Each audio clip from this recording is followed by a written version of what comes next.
Hello and welcome to Complementary Colors. I'm joined here today with Kara Rude. Hi. Ashley Killian. Hey. And Casey Key joining us remotely from Arizona. Hi, hello. All right, ladies, are we ready to continue our conversation on how to make meetings better? We are. Yes, ma'am.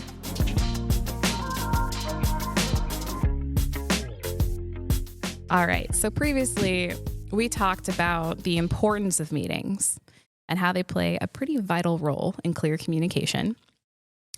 So I'm going to recap by saying that the clear purpose of a meeting is probably the most important thing, would you say? Yes. Yes. So if you don't know your purpose for the meeting, would you cancel or do you still take it? Perfect world, you cancel. Yes. What about you, Ashley? Yeah, you should cancel, but But do I? all right, Casey. Do you cancel? You don't always get or the do you option to keep it? cancel. You don't get the option. You know, that's a really good point. You don't always have the option. So when we just take it, how do you get through it? Maybe, I love them. Like, maybe we do this. It shows how often we cancel or re-clarify. I think at the beginning you set that goal. At the very beginning, you say, why are we here?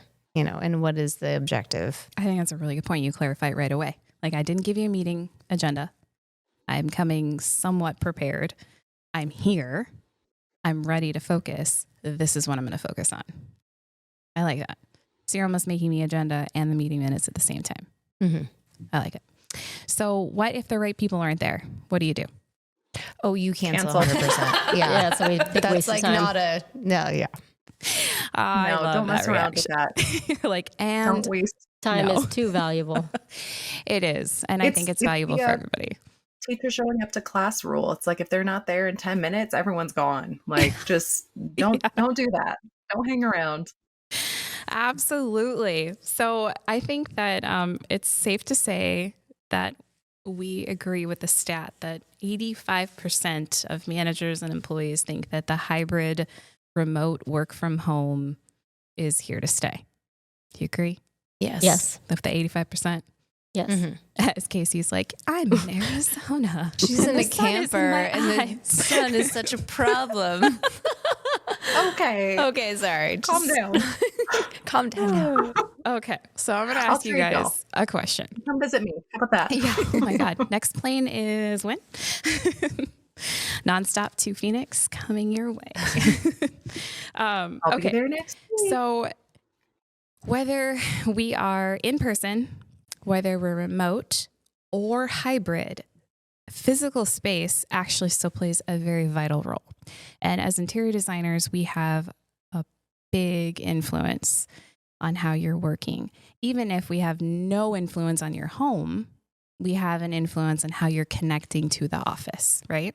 Mm-hmm. So how would you say that space and the environment play an important role in how that can be successful in a meeting? Kara, I'm going to start with you. Acoustics. I feel it. Acoustics, I feel like I'm acoustics. It's funny because I think we have all solved half of that equation. Almost, yeah. We're like, yo, we got noise canceling headphones. And that is half of the equation. I think it's the background noise. It's me being on a meeting within 5 feet of both of you in our studio and talking for 2 hours. I'm sure you guys are like, Echo. Yeah, or you're just like sick of hearing me. You're like, I need to have my own thought space, please. So, Oh, I like that. Own thought space. That's I like that. so acoustics. Quote that one. Ashley, what about you?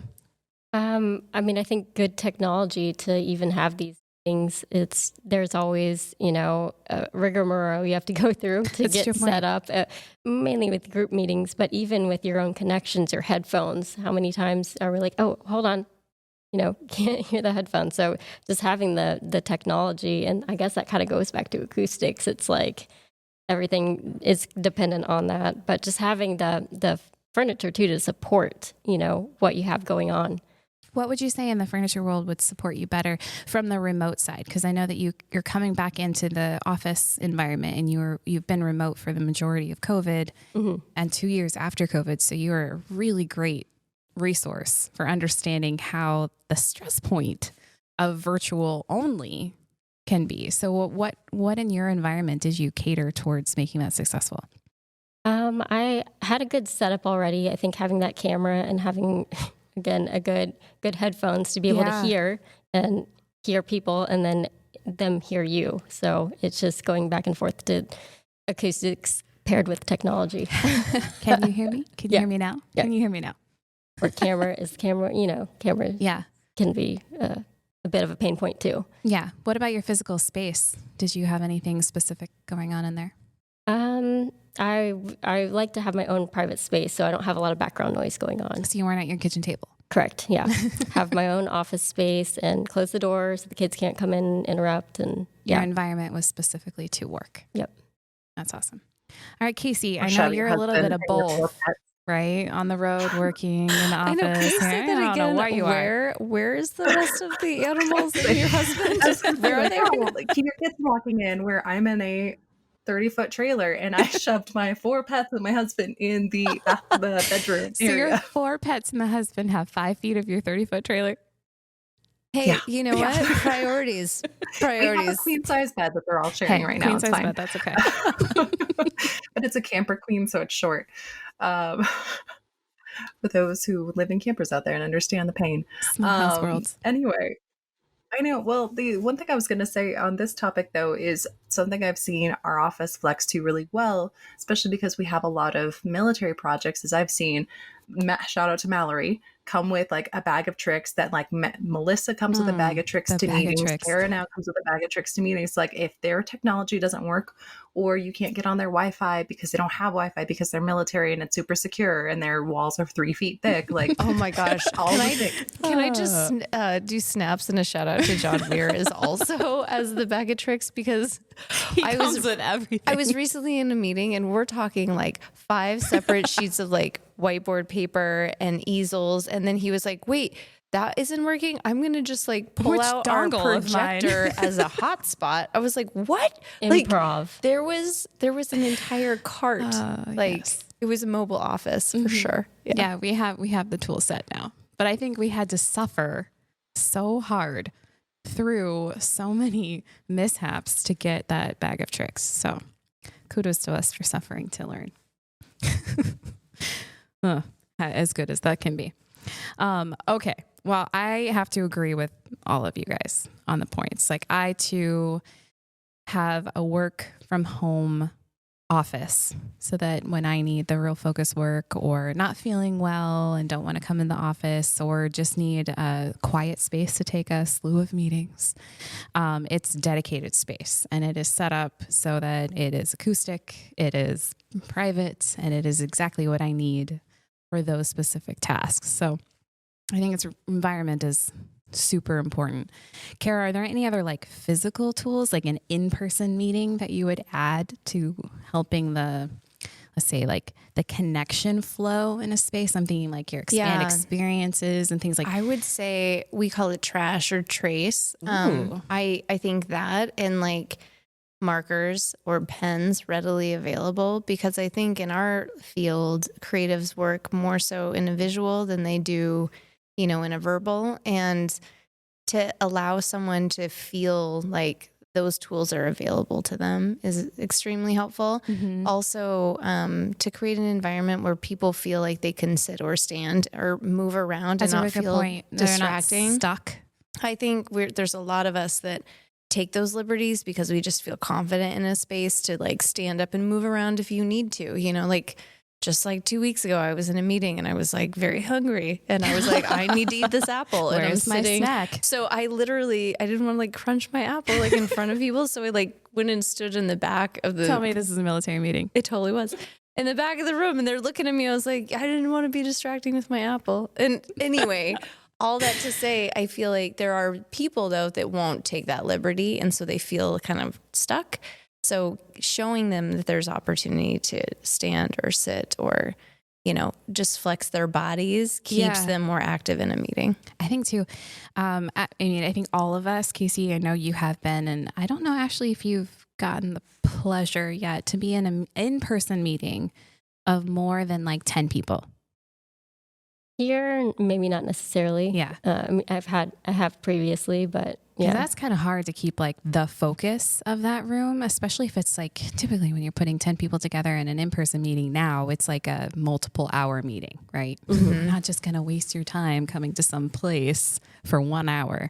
So it's usually a charrette or really big review meeting. So typically there are multiple disciplines in our field, even though we're just interior designers, that we facilitate, right? So we're talking about how, for example, our lighting affects the interior space. We have a really big authorship on lighting.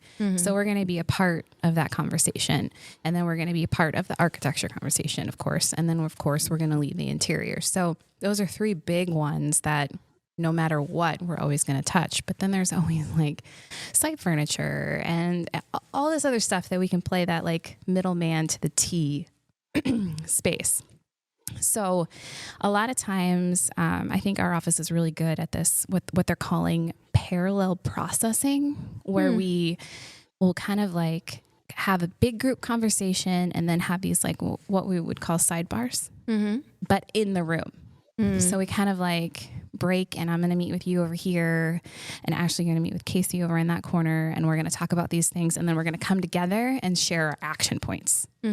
Because as much as I love you, Kara, I don't need to know exactly what you need to do. I need to know what I need to do, right? Yes. So we trust each other as disciplines to get the job done. And I think the construction world is really good at this parallel processing, but we don't necessarily have the ability to do that now hybrid. Because Casey, have you been recently in a digital meeting where they like, you went into separate rooms? You know how you can like divide? I've never had anyone actively use that. No. By the way, your face is glowing with the sunshine. Well, this is the sunshine set behind me. So this is a lamp, but thank you. Good technology. Way to be set up. That was one thing to say. Add to your setup. Good lighting will make the difference. Make you look professional. But as far as like the meeting rooms, the only time that I've seen that done was when ASID actually did their national conference virtually in 2020. And it was so awkward. I just remember my puppy was off everything. Yeah, it's like when you're put into a meeting with people you don't know, when you're supposed to talk about things. Where if you had it for an actual like meeting with your consultants, that's fine. There's an agenda, rather than like, I'm going to bare my soul to these random people that I'm being paired up with on the internet. It seems like something I ought not do, but here we are. Not do that. And so, so it just seems kind of weird. Yeah, I think we were so starved in that era for just any kind of communication, any kind of connection and knowledge share, that we were almost willing to do anything and everything all at the same time. And we haven't lost the ability to filter out what really matters right now, because we're so stuck into like, it was just a new pattern we developed. the for inclusion of everybody. And it's like, well, if I can't actually include you to be of contribution to the conversation and have equity in that conversation, should I actually bend over backwards to make it a hybrid meeting? Because we all can contest that making it hybrid or virtual is a lot more work than in person. Would you say? Yeah. I can remember the first project that Ashley and I worked on for furniture, where we had to all virtual. And I'm like, oh my God, we have so much presentation work to do. Like, I have to make this look pretty. And now I have to take pictures of all the finishes, and they're not going to know what those finishes actually look like, because a picture and a screen and my screen and your screen, they don't look the same. So then I had to get all samples and label them and drop them off at someone's door, and then be like, get the one that says A1 out. And I'm that's exhausted. this. Are you exhausted? Oh That's my God. exhausting. I'm talking about going over budget, right? So I think that there is a very, very black and white line of when it needs to actually be in person, wouldn't you say? For our field specifically? Yes. And I loved listening to this one podcast. It'll be in the show notes, but it was so great. It was like, for collaborative, creative engagement. It doesn't, okay. Again, Casey, we know you, so it's different you being virtual. We don't really know you. It's a lot different. So that aside, strangers in this study were put together, and some were in person and some were virtual. And they were asked a really random question, but what are the different ways you could use bubble wrap? And they were given the same amount of time, and they analyzed the answers. So not only did the in-person group have more answers, surprise, surprise, but the answers that they gave were way more dynamic and different than the ones that were provided by the virtual attendees. Does that surprise you? Not at all. No. I feel like, like when you're in a conference and the person standing on stage, even if the person was just called up to, like, let's say, receive an award and give a speech, the second you're in person and everyone's looking at you, like, you perform. You do perform. You turn it on. Yeah.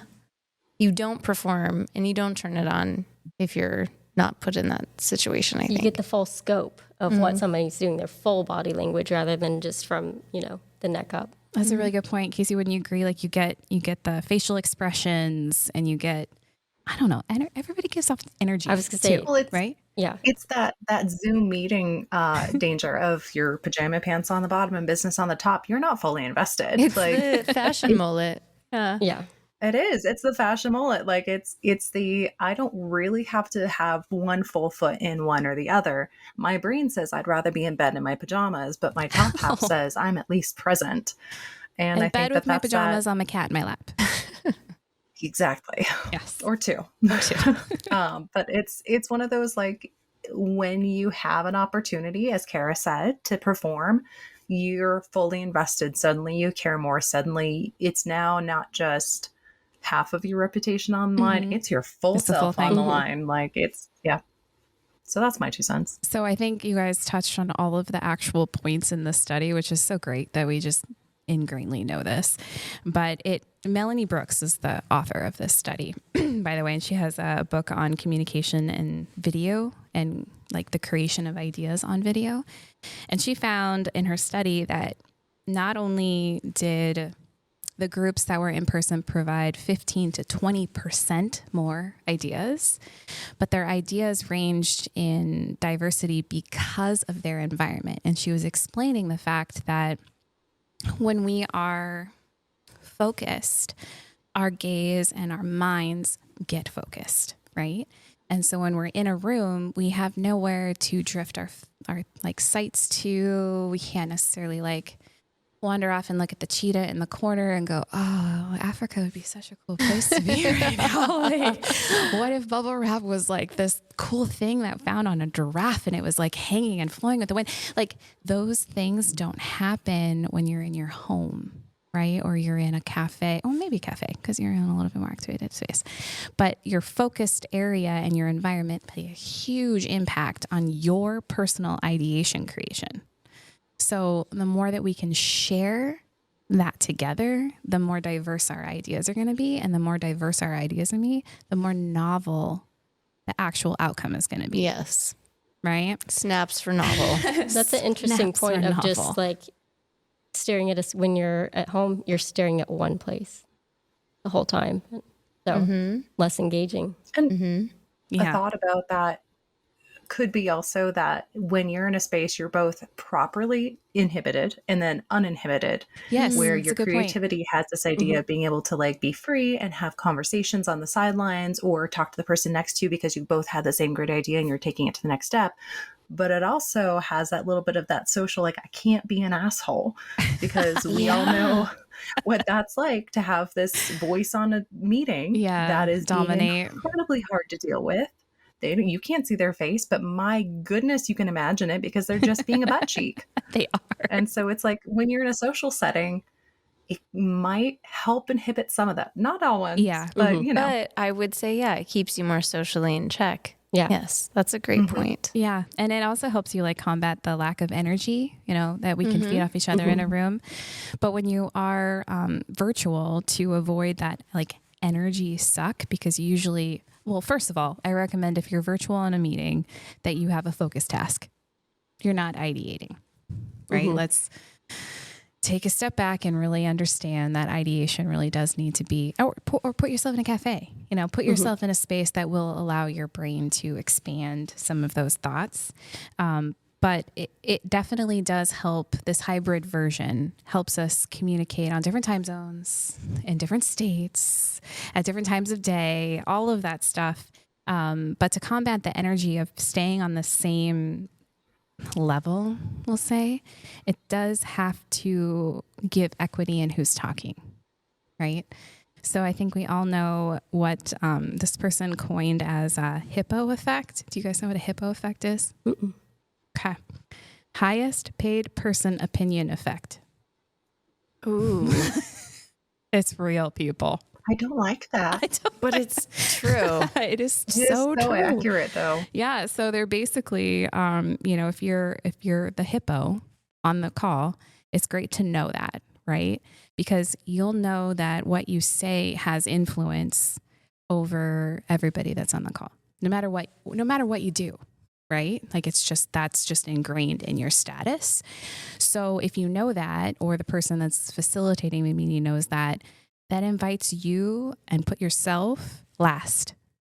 Like you're the last person to give an opinion or an idea or anything. So you're not influencing someone else's potential to gather their own authentic creation of an idea or thought or not feel intimidated to say something. So that's really important to have that kind of under your belt. I was going to say the intimidation piece. Yeah, definitely. Hits home. You've been intimidated before? Never. Okay. Well, I think that we should almost have a whole nother podcast on like hybrid work and how we can make like that so much better with all of the tools and stuff we have. But to end this one, I would love to know from you guys, if you were to create the best hybrid world to prepare yourself for the next conversation, what would your hybrid meeting look like?